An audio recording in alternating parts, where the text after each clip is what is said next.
Welcome. Welcome, everybody, to our panel, Virtue Signals to Meaningful Action in Gaming in Esports. So pumped to have you all with us today. Really excited for you in a few minutes to get the chance to meet each one of our panelists. But first, before we begin, sorry I can't be on video. I'm having some bandwidth drama, so bear with me.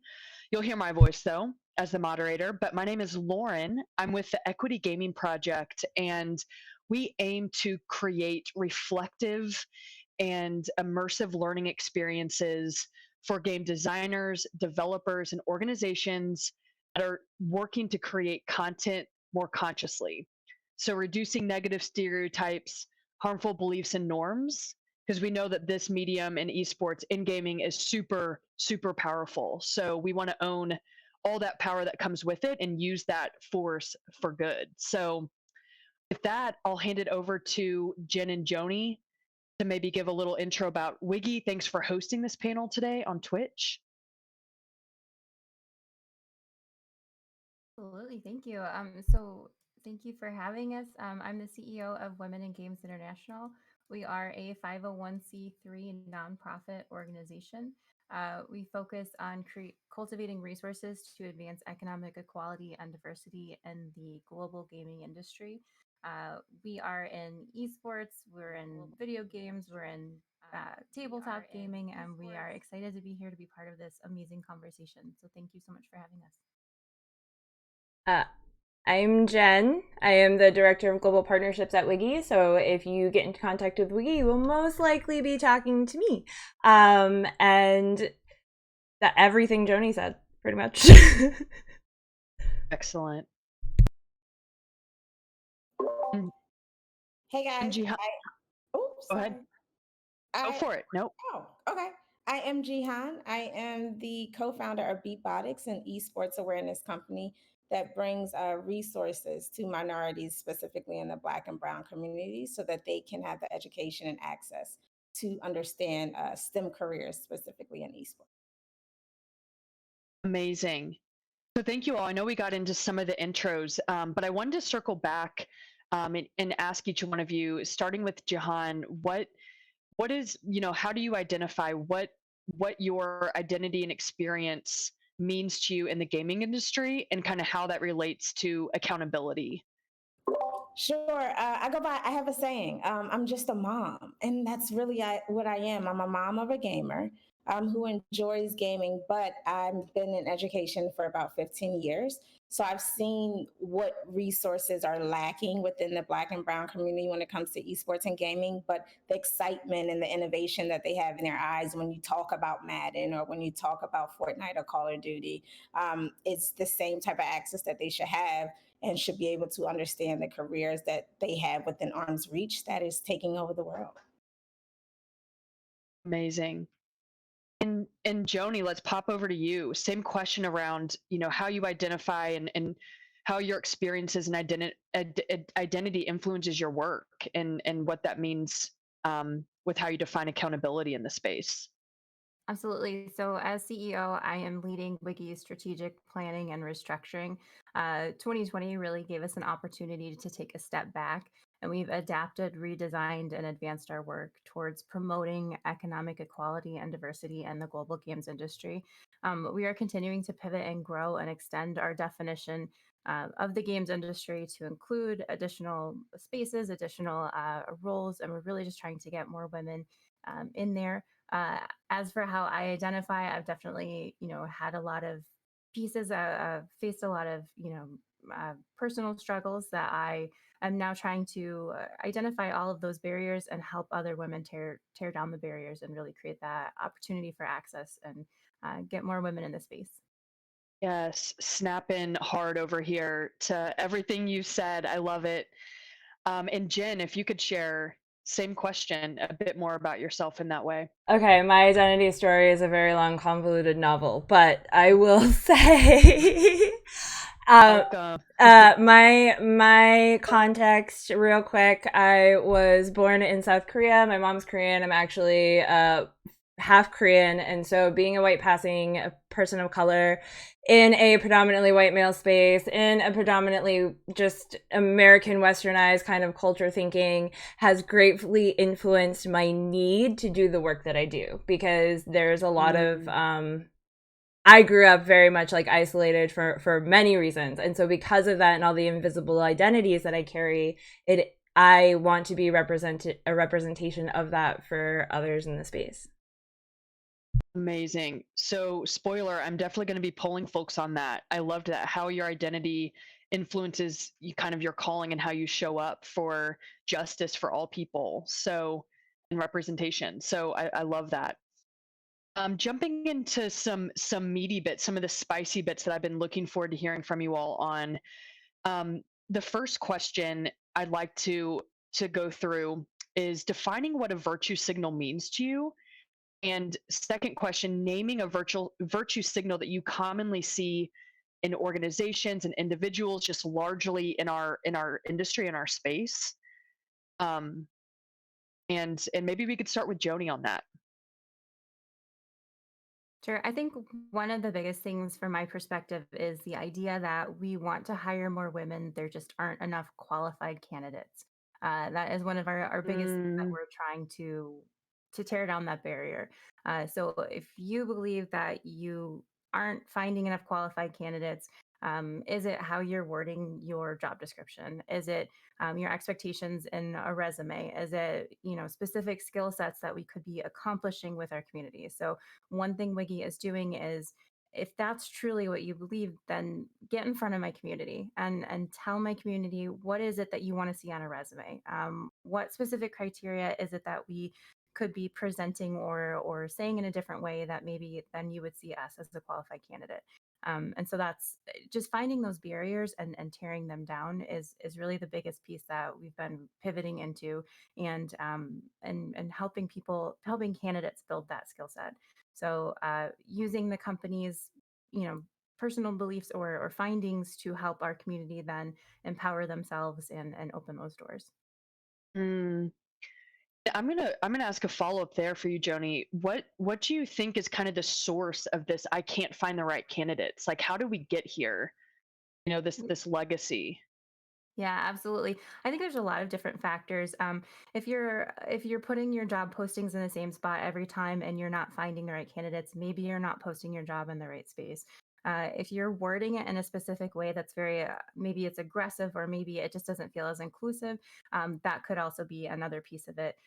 Women do have a tendency to not apply for jobs that they don't feel like they're 100% qualified for, and it's, there's different statistics and pieces around that we are encouraging our candidates, encouraging our community to put your hat in the ring, even if you're not 100% qualified. Making sure that the resume is, properly formatted and worded, and just trying to get in those doors and in those spaces. We try to work both with the company side and with the candidate side to make sure that, everybody does feel like there are enough um, qualified candidates. And if you don't feel like they're qualified, then tell us what it is we need to qualify, and then Mm. we want to help, get you in that space. Do you need another certification? Do you need more experience? Can we help you with volunteer experience, internships, things like that? Just trying to get more women in the door. Yeah. And Jahan and Jen, like, what are you, just curious too, your thoughts on that idea Joni raised around this, we can't find the right people, we can't find the right candidates. And what's your response to that? So I have to give you claps for everything, because that is a real conversation. And I can honestly say I know a couple of people that are just like, oh, are very timid. Like, I don't have all of these qualifications. I may not have the experience. However, I'm super, super creative. And that goes back into just lack of resources when it comes to Black and Brown communities. There Mm, are a lot of people, a lot of kids, let's say. So I've used game based learning to help a kid excel, right? And so there's different elements and different functionalities that you can use with gamification and things in the classroom. However, if you are at a school that has less funding from the state, because it's maybe a Title I school, but a lot of their funding has to go to curriculum, then we're not necessarily providing we don't have the necessary funds to provide one-on-one technology to the students. So that's how we're digging deeper into the digital divide. And so on this end, it's, hey, number one, we're already years behind when it comes to technology. The digital divide is so wide that we're trying to close it and close it and close it. But then it's just access and resources. It's scary when you're within walking distance of a school that has an esports team, is certified in the state, but then within around a corner walking distance, you have kids that game every day, that are in classes fixing their teachers' cell phones, but they don't have access. They don't even have one-on-one laptops. So it's situations like that, and it's just like, hey, we're all the same. All kids want to game. There's ways to build culture within gaming, and we have to make sure that we are providing access at a younger age for people of color. Absolutely. I was just texting, my kids are being loud over here, so I was just texting my husband to come in. So from my context, one of the pieces I really like to speak to in these spaces when it comes to virtual signaling is the idea that as an Asian American, the big misconception in the Asian American space is that we are, quote unquote, the model minority, that we are all basically East Asian presenting people that have opportunities that other people do not have. And the reality is that's just not true. There are lots of Asian American identifying and Asian identifying people in the US that also do not have access, that live in very low income areas. And while yes, East Asians of our section do end up having more privileges in some cases, there are a lot of things that need to be worked on when it comes to how Asians are treated in general, which we've all had really big conversations about recently. So to me, my experience with virtue signaling has a lot to do with the idea of we want to be diverse and inclusive, and we want to bring in these people as in numbers and representation, but we don't want to create the space for them to actually be safe in. Like, we want more Black women writers, we want more, brown people, indigenous people in our spaces, we want more Pacific Islanders, but we're still holding on to these barriers that prevent them from coming through our doors. And not only that, we're barring them entry by creating more tiers for people to jump through. So, for example, one of the things that I get seen a lot is a lot of times bloggers don't make a lot of money, to be quite honest. And a lot of people blog because they want to get published, they want to do this. And a lot of blogging spaces can't offer the money that people, deserve in a lot of ways. So a lot of times I run into people that are saying like, oh, well, we don't want to ask for free labor from these women or from these people because we want to be able to compensate them. So what ends up happening is these women are left out of the running because we can't pay them, and we're barring them from opportunities to be seen because we're making these decisions for them. And so that's just like a big thing that I've seen in the space definitely recently. Yes. I mean, I'll just echo. I mean, I question a lot too. Jen, you had touched on that, but this idea of we want to attract folks from all identity categories, Black, Indigenous, people of color broadly, women, but where it's like beyond the poster on the website advertising of people of color, and then you get into the organization and it's like no one in a leadership position, no one that has been given any sort of agency to thrive and fully integrate, and that's where the retention just really dips. I've seen that in other spaces outside of gaming. I think that isn't unique, and we'll dig into that in a minute, but just thinking on, how can we get past this performative diversity, right? Performative, check the box, we have some people to actually fully integrating their beliefs and thoughts and ideas, and keeping them, and paying equitably, and everything that you all have spoken to. Now here's the trickier part, and that we can brainstorm here, right? Because we won't maybe have all the answers. But I'm going to kick it back to Tony to start. Given what you communicated about the virtue signaling you commonly see, what ask do you have for the community? What action do you want to see? When you'd want to see it? Who would you like to see take that? And anything you can share, even if it's, in a perfect world. So I'm have a notebook, and I'm going to be writing your ideas down in my dream journal, and we are going to manifest this here today. Yeah, that's amazing. There's also a really great question from the stream chat, which is, uh, representation matters in these spaces, and I wonder if you have any experiences or thoughts on women getting overlooked or feeling like they might be overlooked for these positions because the field is predominantly white and male. So thank you. I'm terrible at names, and your name is awesomely scary. So Desmoral. Thanks for your question. I definitely agree that people are feeling overlooked in these spaces. And my ask for the community is to see and recognize and verbally recognize when you see something like that. So I think a lot of companies are moving in the right direction, and we're working with a lot of really great organizations who are truly trying and want to do better, which is so great to see and is so exciting to see. Doing things like making sure that your hiring team isn't all the same looking people. If you have a diverse hiring team, then you will more than likely be able to appeal to more diverse candidates, and you will see and recognize more diverse candidates. You want to look all the way up to your C-suite. If you're just allowing entry level people to be your diverse pool, cool. That's not really helping. It's helping, but it's not where we want to be. We definitely want to go further. Um, all the way up to C-suite. What is your clear uh, communicated plan to get somebody from entry level to mid career to C suite? And if you don't have that clear plan, or if you have to be a certain last name or a certain demographic, then my ask is that you reevaluate that. One thing that we offer as Wiggy, as these amazing network events, that we have been cultivating these communities for 15 years, and we've been creating these incredible spaces. And the whole goal of these networking events is you tend to go towards a group of people who look like you. The concept is they're going to agree with you. They're going to think like you.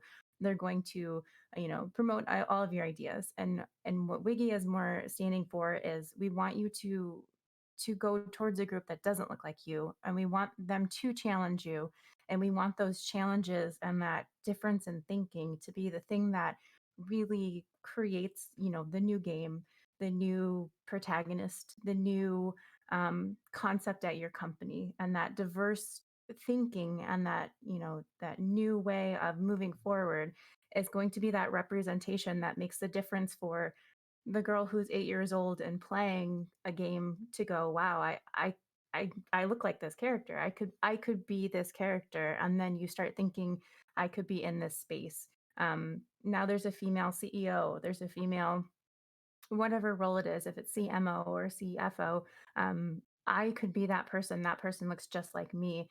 And it creates this idea that maybe there isn't a barrier there, maybe there is an opportunity there. And that's exactly what we're trying to push. So my ask is, see it, recognize it. Don't be colorblind, because that's not helping anybody. And really, when you do recognize it, create that allyship and do something about it. Stand up for somebody, put the hiring team in place that isn't that same hiring team you've always had. Maybe create that diversity on your internal team, and it will trickle down. Seriously, note taking over here. I'm so serious about these asks, because I think that's a future panel plug for this accountability series. We're going to be coming back every month, having sustained real dialogue around what are we asking of these organizations and these companies and these institutions, that there's a call, there's a reckoning happening. And so how can we move away from awareness is important, education is important, but more, we're asking for more, and let's be very specific about what we want to see, and make sure we get the right folks in leadership positions and paid to do the work. So anything in response to that comes up for you all, Jihan and Jen? Joni said. I think that goes with, I have this saying about spreading cultural awareness and community, right? And so it really ties back in. So I know when I grew up, it was, hey, everybody in the community help raise somebody. And we talked about that on the last time. The difference is, and the reason why I just feel like we need more people of color. And like you said, my name is Jihan. Automatically, when it's sent through a resume pool, they look at it and they think I'm Arabic. And so we cannot judge somebody by their name, but then most importantly, we don't know people's stories. And so in order to get to know somebody's story, we have to be authentic storytellers and be able to tell our story. And so we would not know where we're at if we do not tell our stories. So that's how you'll be able to bring different cultures together. And so that's how corporations need to build their cultural structure too, and not just have, hey, we're just going to have one-sided, this is what it's going to look like, and then we're going to have the best down here. And you have to understand, like, let's say, for instance, I graduated from an HBCU. We do not have all the computer science requirements that a lot of these corporations take. So now that leaves us without a job. And now we're like, oh man, we're all the way back. I'm here. I really want to be in computer science. It's like we have to prove ourselves 10 times harder. And that's the struggle. I was having a conversation and somebody was like, well, what are you needing? What do you need? And I said, number one, we have no information. All of our parents think gaming is about just spending money. And I've had 2 parents within 24 hours come to me about screen time and what should they do? I'm like, listen, stop thinking gaming is negative and look at the positive effects of gaming. This is what we do. Allow your child to be your facilitator. Take the parent hat off. Allow your child to be the facilitator and allow them. That builds community in the household. Then when you bring it into the school, you're able to bring community in the school. So you now have your teacher on hand because they're able to implement gaming as an incentive in the classroom. You have the parents on hand because then they're able to implement gaming at home as another reward system. But then you have community and everybody's telling their story. And at the end of the day, skin color doesn't matter. These kids want to be creative, they want to be innovators, and they want to make a difference. But they don't have the access. Or they may have the access and it's limited. It may say, hey, recently, since the Black Lives Matter protests last summer and George Floyd's killing, everybody wants to, hey, we have to add diversity, we have to make sure we're inclusive, we have to do this. But then when you look at the fine line at some of these companies, it's a cap, it's a limit. It's like, hey, maybe we're only taking 10 applicants. Why do people of color have a cap on applications to submit to come up front like counterparts? But then on the other side, nobody else has a cap. So it's different vocabulary and just vernacular that people do not see, but it's actually back, it's still back there because people are like, okay, for marketing and promotion, we have to make it look right. Let's make it look right. Let's make it, we're integrating diversity. We're rearranging our team. We're making sure we're implementing DEI positions in new organizations, but still the top still looks the same. And we're still trying to go and still trying to get there. And it's just like, okay, another thing is funding. A lot of minority-owned gaming companies have started off self-funding. I've been in situations where I've seen people that have started gaming over the summer and they already are in the millions. But we as minority-owned companies, we're still in the past. So where's our access? Where's our access to funding? We're creative. And then kids are creative. A lot of it's 80% of Black and brown kids that game every day. 2% of us are in the industry. Why is that? We have no access. We don't have computers. We don't have laptops. We don't have the representation in front of us. That's the reason why I'm going to get my PhD so I can represent and kids can see that, hey, you can be from the inner city, you can get your degree, and you can be comfortable being yourself and do what you desire to do. There are kids that sit at home, but because they don't have that representation in front of them, they're just sitting on their dream. Absolutely. That was I'm just like, so true. Because like how many of us, so for my personal context, I have been gaming since I was 3 as a military brat. I lived back and forth between South Korea and America. I was in 2 countries and I don't even know, a handful of states by the time I was 7. And so the only consistent thing in my life growing up was video games. It was Mario. It was, you know, Metal Gear Solid was like my jam. So the thing is, though, I see so many parents, to say, like, on what you were saying, that like deny that to their kids. They think that, like, the other part of my context is I have an autistic son, and so Roblox Studios and Minecraft are how we teach abstract concepts. The Sims is how we teach whether or not you should take a shower and what happens after that. Like, so all of these tools that we have in front of us that we're not given. And to speak to the point about funding, because one of the things that Wiggy's really, really powerful and the really kind of what we want to do is to bring the research, bring the data. You know, as Jihan said, 83% of Black and brown kids game. Like, but yet the internet and everybody still acts like, you know, Black nerds are this like unicorn, that women who game are these unicorns. And we see this in articles, for example. Like, there have been so many articles lately about women being on the rise in gaming, like we're pretty sparkly unicorns that have fallen out of the sky and we just showed up. And what that does is that actually erases decades of progress that we've been fighting for, that we've been in the back lines, and the women that have been in these spaces that have been trying to pave this path for us, they're now erased from the timeline. And now all of a sudden, like, men that bring in the esports to us, instead of us being the ones in here fighting for our voices to be heard. So I think the narrative, it's full circle, because it's not just at the top, it's also who they choose to tell our stories, as you were saying. Like, because a man writing about how women are on the rise does not help us. Like, it makes us feel like we're not here. And in reality, Activision Blizzard Media did a study last year, and I wrote about this for Geek Mom, but Joni's laughing because she's everyone going.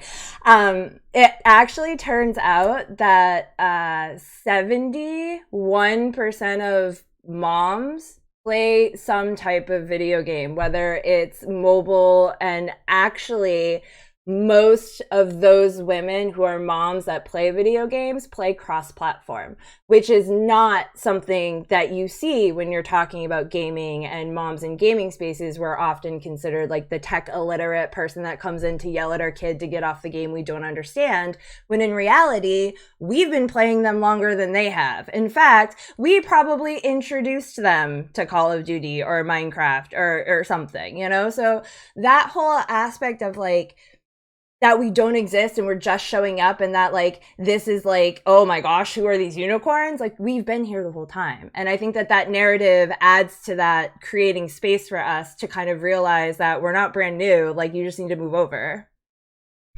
I got chills. I just sweatshirt on. And I always say this: men are more intimidated by women because we're super creative. That's why it's like that. But you're right. I'm laughing because I just had this conversation with somebody at my dining room table before this panel. And I was like, you just have to shut up and listen to your child. Stop screaming at him. Stop telling him to get off the game, and just pay attention, because he is building. But back to your point, and this is why I go so hard about, a lot of people look at accessibility two different ways. They look at it, Black and brown people having access to the space. But then I also look at it, accessibility from a learning disability. And I've seen where gaming has been able to help nonverbal autistic kids raise their reading scores, be able to learn life skills every day, and then be able to present. So I've seen a kid who was shy, did not talk, had special needs. He wanted to enter a Minecraft build challenge at his school, where he had to build the entire school. He went and took pictures of every classroom, every detail of the school, and I'll send you all the video, and built the entire school. What made it even better was that when I came and did the presentation of Minecraft with his teachers, he presented and was able to walk his teachers through Minecraft. And so that's when you take the teacher hat on, become a student, and the student became the facilitator. And his mom sat down and said, Ms. Johnson, I just don't understand. You just don't understand how much this means to my son. I've had this on many of occasions. And so when it comes to gaming for me, and I say I'm just a mom, I'm representing moms that may be confused, may not have the education, but I'm also representing that kid who does not have that voice to express to their parent, hey, these are the elements. Why? Like, you can learn algebra, you can learn art, agriculture, you can build and understand and learn AI. Like my son has sparked the interest in data science, has sparked the interest in algorithm. And this is all from gaming. So we're teaching, they're learning, because we're not teaching, we're facilitators because we all game, but they're learning modern day technology when it comes to what's on the top 10 list for the next 15 years. They're already ahead of the game. They were born with technology. My first game was, and I'm showing my age, but my uncles had an Atari. They had Sega Genesis. They had my first console was a Super Mario World. You could not get me off for Super Nintendo for anything. The silver one, I actually won it, but that was mine. And that's how I introduced gaming to parents. What was your first computer gaming? Mine was Oregon Trail. Going to classroom, we're playing Oregon Trail. But that's how you're able to connect with parents. We have to let parents know, listen, we were the beginners of this technology world. We were here, we were the test tube babies, right? And so then we went, our kids are the ones that are actually born because they've already tested technology out with our era, and now it's here. The only difference is that we had to walk outside to go play games at the corner store, or we had to go to a friend's house, and that's how we got our collaboration. But now our kids do it competitively, and they're doing better than us. They're making more. There's access to capital. There's access to free scholarships in school. They're now learning full curriculums in the classroom. And so that's why we have to just collectively, and we talked about this offline, is that the only difference between us is a zip code. And there are kids in the rural areas that suffer the same way. And some of them are of Caucasian descent.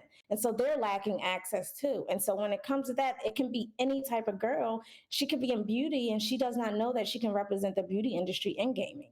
And so there's different elements in this ecosystem. And that's why we have to start having action, because number one, women rule the world, whether men want to realize that or not. And then everybody, we all have the same blood, and we all need to be able to operate under the one umbrella and really practice what inclusivity is and make a change, because that's how we build community, that's how we build games, and that's how we build diversity.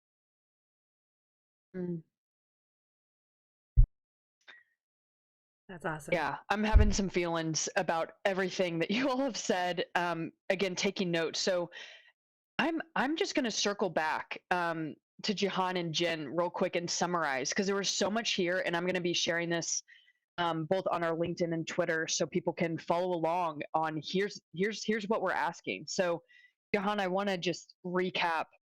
One ask was, if I'm hearing it correctly, is allowing the child to be the facilitator and providing parents with education and tools and resources to be able to think about gaming differently as a reward system.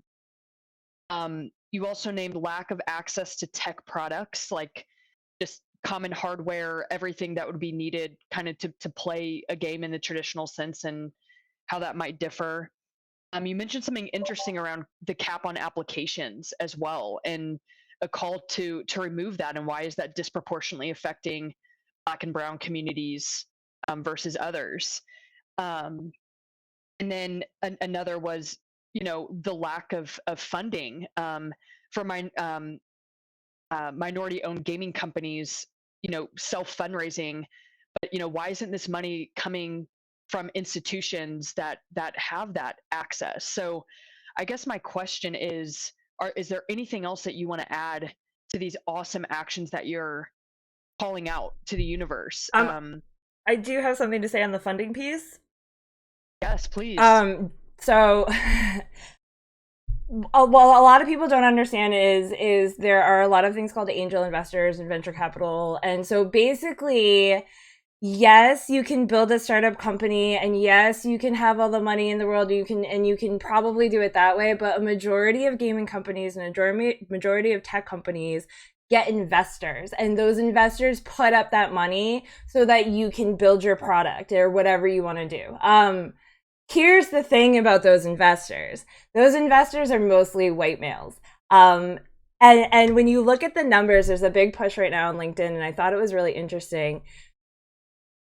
there's data out there that basically says women bring in just as much revenue with 33% less capital, which means they get 33% less money than their white male counterparts, and they bring in just as much back. They only get 3% of those VC funds ever, like overall average. So that's women, 3%. Asian Americans, to put it in context, and when I say Asian Americans, I'm just going to go ahead and assume we're talking about East Asians because there is no data that differentiates from that. They receive about 17% of those venture capital funds. Way different. That a lot of that probably has to do with the model minority myth and all that stuff. Black founders, less than 1%. And that number has gone up 3 times in the past year. That's a 300% increase in the past year. And we are at point, I want to say 4.8, and that's being generous. So that, like, yeah, we can have all the action items in the world, but until that money starts moving, there's really nothing else that's going to, like, no big change is going to happen from that. Do you know what I'm saying? For sure. And quick question, though, because I mean, there's no accountability measures, right? For this, right? There's no transparency. For venture capital, yeah. Yeah. They can pretty much decide who they want to give money to. Right. I used to work in PE and VC. And so, yeah, it's just like, hey, I can, if I have a student that wants and that's where I got my startup in 2003. I said, I'm going to do a startup. Don't know what it's going to be on, but I work for the biggest PE and VC person. And that's when I started learning about angel investors and investors, but they toss their money to whoever they feel like it. Some of them don't even have a pitch. And so that we have to go through the pitches. We have to go through the trainings. We have, like, it took me forever to find an accelerator program. Like, if we want to talk about that, the building part, let's have access to more accelerator programs and not have to, hey, well, we have to apply, we have to pay $5,000 to get. We don't have it. We're struggling. Can we have access? And so that's the thing. A lot of these investors don't want to invest in some of these companies unless you go in with a partner that they feel comfortable with. Right. And let's just name, is it feeling comfortable with, meaning someone who is white? Right. Someone that's white, or it's a male, or it's a lot of males feel comfortable, but it is a white run. It's a white run industry. Right. It's white men can walk in with a mediocre idea and probably get money. Women and people of color and marginalized communities have to prove that we know how to do the job. We have to prove that we've done the job, and then we have to have references on top of that in order to be able to even have access to the pitches that Jihan's even talking about. You know? Yeah. And a lot of times I feel like it's a full circle thing where it was that you didn't have access to the technology, you didn't have access to the how to create the pitch deck, you didn't have access to the how to do this, how to present it. And then it kind of creates that full circle of, you know, getting those resources in front of people, getting that opportunity in front of people. Maybe you didn't even know that this was an opportunity or an option that you could be investor checking into, to be asking for, to be, you know, seeking or pursuing.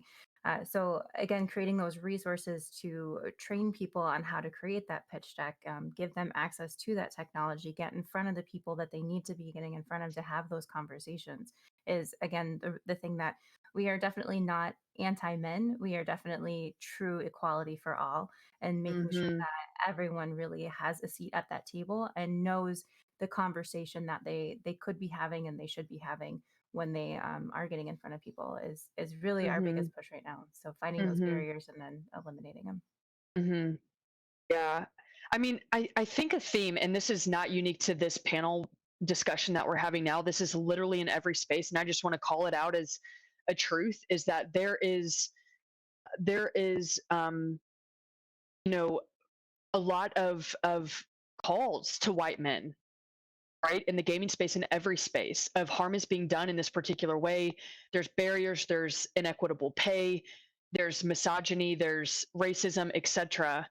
And I'll just drop something that's really important to me, and maybe controversial, but I feel like there's not a space for white men to come together in community to define a new what new masculine means, meaning like letting go of these stereotypes that have led to a lot of this, emotional stoicism and a mindset of scarcity where it's competition and dominance, or collaboration is a sign of weakness, and these like really antiquated kind of um, just legacy ways of doing things and thinking. And I just wonder, and this is a call out to you all, like, do you think there's value? Like if even if Equity Gaming Project, like if we created a space specifically for white men to come and talk about this as a community and hold each other accountable and what this means, do you think that that's even worth pursuing? Is it valuable? What are your thoughts? I have thoughts, if that's okay. Because my husband's a white man, and I've seen from my context and being like, yes, when we're walking down the street, we're not considered an interracial couple, but we do have a lot of the same barriers that interracial couples have when it comes to community and family and things like that. I think that, yes, there is a need for a space for white men to learn, understand, and educate themselves. I think that is very needed. I do not know if white men educating other white men is necessarily the answer from my personal perspective, because I know that when I have conversations with my husband, as progressive as he is and as amazing as he is, there are some experiences and some nuances that get lost in that conversation when he's learning from other men versus when he's learning from like me, who's lived in that context. Does that make sense? Yeah, and just to add there, because I think the clarifying would be like the participants are all identify commonly as white men, but the facilitators, the people that are walking you through this journey and kind of facilitating dialogue would be people from either who are, are experienced, trained in this area, are comfortable with the subject matter, don't feel like it's re-traumatizing in any way. Those are just some things to, I think, caution. But yeah, just the idea, I think I'm struggling too sometimes to figure out, well, where, it is up to each individual to be accountable for their actions and educate themselves. Like there's so many resources, and at the same time, the reality is like this dialogue in many cases is not happening at home. It's not happening in friend groups. It's not happening in school. It just is. It's a life, I think, of isolation in some cases for people that is just internalized. And this broader social justice agenda, which is coming strong and will, I don't see this. This is not a trend. This is a transformation. And so I wonder if a lot of folks just don't know what to do with that. Well, and there are consultation spaces, like, so with the whole anti-Asian hate, there were a lot of my community members that were being asked to educate men for free, or educate their employers or their firms for free, because as an Asian American, blah blah blah blah blah, like, but what they're not taking into account into those situations is the power hierarchy, right? So if she educates her employer on Asian American spaces and they don't like what she has to say, what does that put her, like, where is she in that position? So the thing is I think there are people out there, there's lots of black women, brown women, Asian folks out there that have consultation spaces that hold that space for white men so that they can pay them for their labor to learn those things. Sure. And maybe that's a conversation we could have on a different day, but I feel like those resources are out there. It's just a matter of them understanding that they are out there, and that that's something that they can reach out for, and that they can put the resources into to get that back. Does that make sense? 100%. Yeah, I was going to say, just to be clear where I stand, and I don't want to speak for you all, but yeah, paid DEI work is always paid work. Emotional labor is often invisible and unpaid, and that needs to stop, especially for women. So yeah, we stand with all those folks in solidarity who are delivering these services and trainings for money for sure. Just to get some thoughts from the chat, Inbu says, as a white guy, I feel like going into a space specifically marked out for that group would feel pretty weird. And then Russ McLaughlin says, as a white man, I'm specifically here to continue my education. So yeah, because Jen's right, it's not a bunch of same in a room talking in circles. It's stepping out of those spaces, and not just once, but often and repeatedly. So I think that part of the ask is to get white men to step outside of that comfort zone and to come to spaces like this where we're having these conversations that they can learn from, you know? Another piece, Joni, another piece Wiki is implementing with our board of directors is we actually have an allyship committee, and the entire focus of the allyship committee is to get the perspective of, maybe the dominant, white cis male group, and just see what can we be doing to really empower our allies. When does it make sense to stand up and say something? When should a conversation be had behind closed doors? What type of conversations can we be bringing to the table, and making sure that allies do feel empowered to be allies, and not just part of the, not necessarily the problem, but definitely not part of the solution. So that's sort of what we're focusing on, as well as empowering allies to be the best allies that they can be. So thank you so much for being here to be learning. I think that's amazing and really great to hear. I just think just people in general should just be open-minded, and realize that everybody has the same skill set. Don't feel like somebody is more intimidating. It's all about confidence. It's all about confidence. It's all about intellect. And it's knowing that there isn't a race to the top. Like everybody is trying to sit at the same table. Everybody's trying to feed their family. We're trying to do the same exact thing. And the thing is, people in the Black community don't disown white people. Like my grandmother's white. Like, but it's just, we don't see that. And so we just feel like, yeah, we can educate as much we can, but there are a lot of things that we don't see eye to eye on. And it has to come from within the community, because there are some people that are just shut off from the world. I'm shut off from the world just for my own sakes, but just some people in the Caucasian culture some of them are shut off and they live in their own world. And trust me, real. But we have to make sure that all of us understand the importance of diversity. And diversity is all of us. Look here, all of us are multicultural. All of us have awareness. All of us have something that we connect to each other with. And so when we're sitting at the table and when we're really being authentic storytellers, something about our story is going to touch somebody else. And then when it touches that person, they're able to sit into their true authentic self, realize that, hey, you know what? Maybe I am being a little judgmental. Maybe I am, I did come from this background, and maybe, some people are full of egos, and the egos get them and it takes them over, but we all have to remember, number one, we're all built the same. We have the same blood. We all some of us may have come from single parents. Some of us may have come from rural areas. Some parents may have had an 8th grade graduation education and nothing more. And some of us have worked our butts off to get to where we're at, so that we don't have to go back to generational curses, so that we can, unprogram our minds from Western civilization and move on with consciousness and peacefulness, but understand the importance of unity. And that's where we have to go. We have to push forward. We keep pulling each other down to try to compete, and it's no competition. We have just been we're hundreds of years behind, and it shouldn't be like that. Past history, it happens. So what are we going to do? Move forward.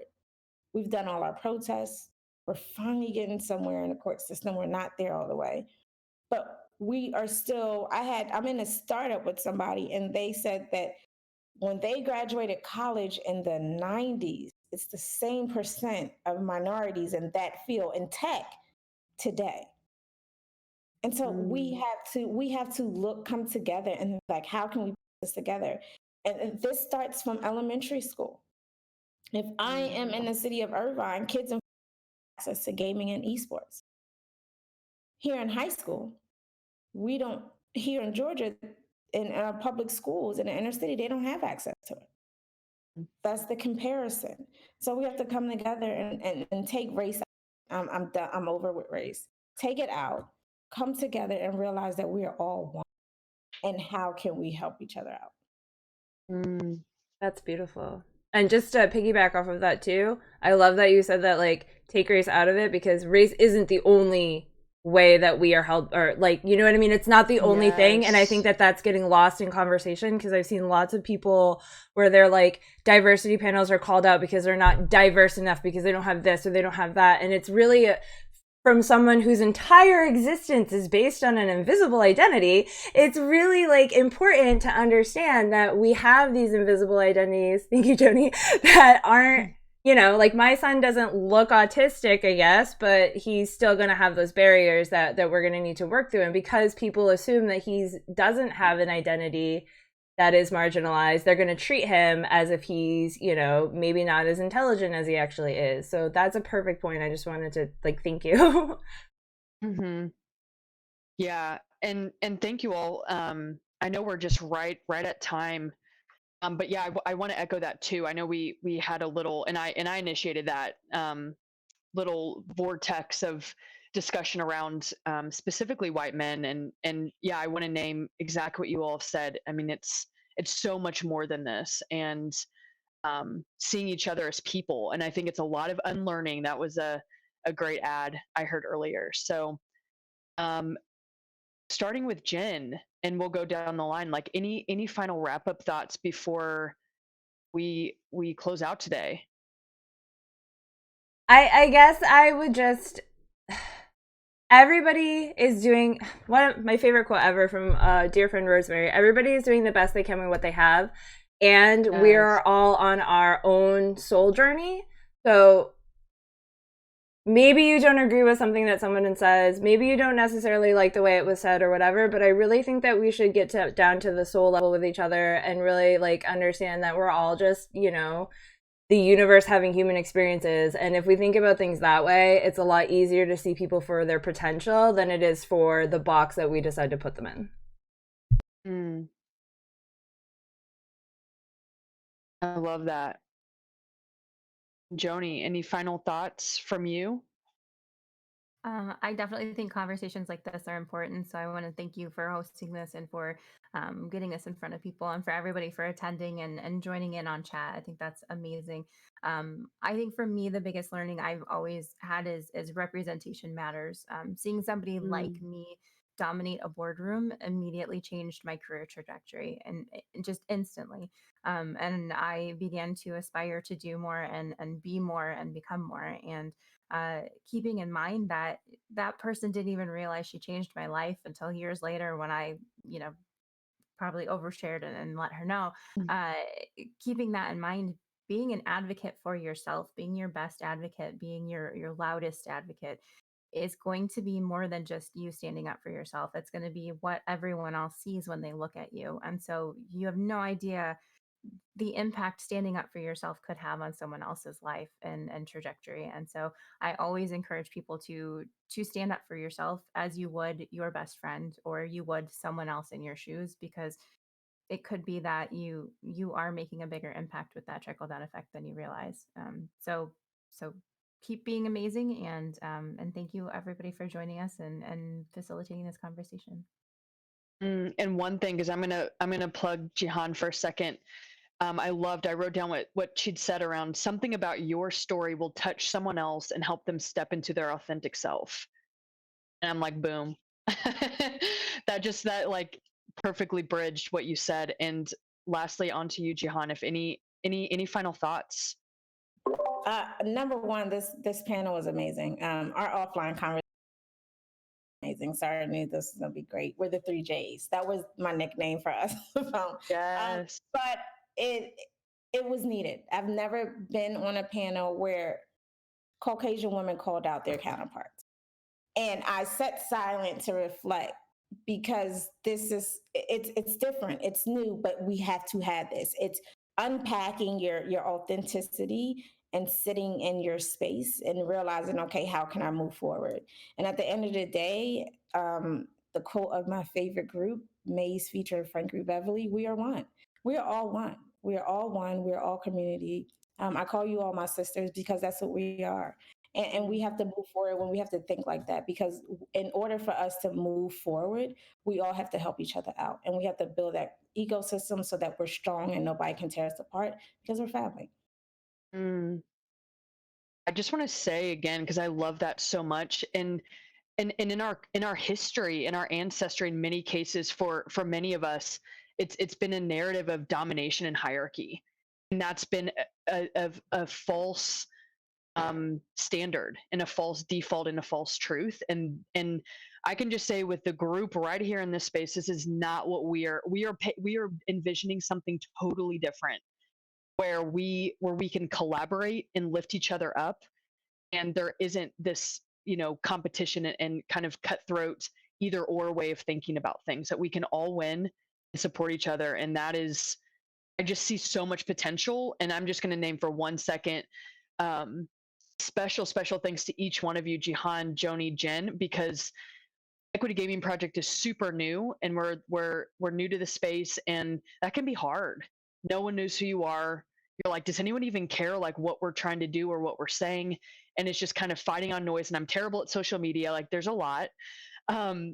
So you all have showed up since day one. I reached out to you.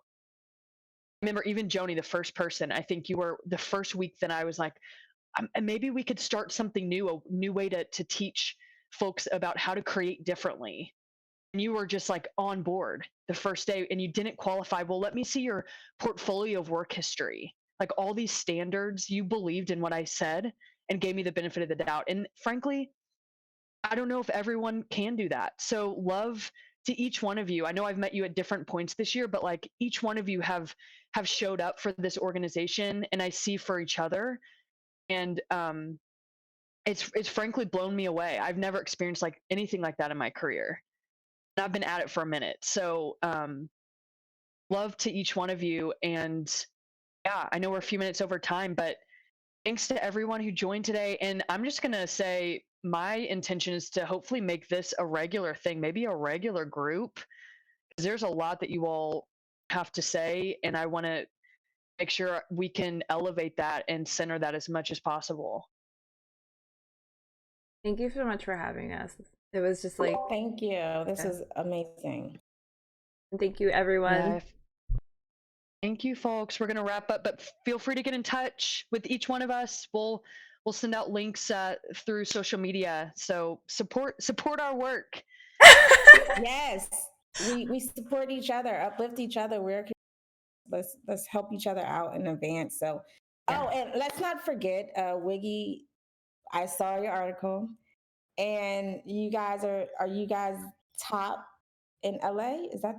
Oh, make that announcement, please. Please, thank you. I'm putting you on the spot. That's how we support each other. Like, I was at 3:00 in the morning retweeting.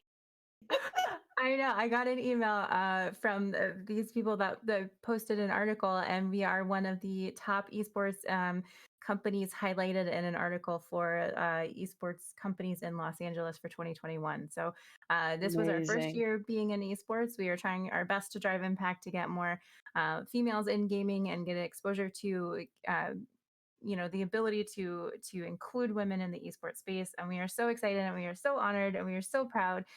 So big shout out to my team and everybody at Wiggy. We've been trying to just pave this way. This last weekend, we did a huge summit with Evil Geniuses, the Press Forward event, and it was all about getting that exposure for young women in the gaming space, and showing them that esports is a thing, and there are amazing professional women within the esports space. So thank you to everybody, and yeah, I'm very proud and excited. So thanks for calling that out.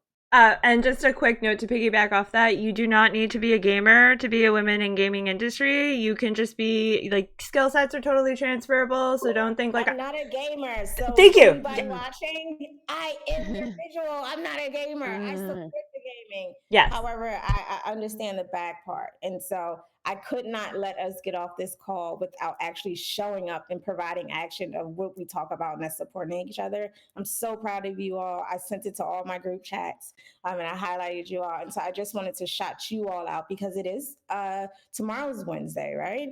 And so tomorrow's Women Wednesday. And so I'm shouting you out for Women Wednesday because you are rocking it. Like, that is amazing. That is a female-owned company, and so you don't see that a lot. I love it. Mm-hmm. Awkwardly y'all. receiving. Thank you so much. Thank you all. Talk soon. Have a Bye. wonderful night. Get in touch with us. Let us know if you need anything. Peace.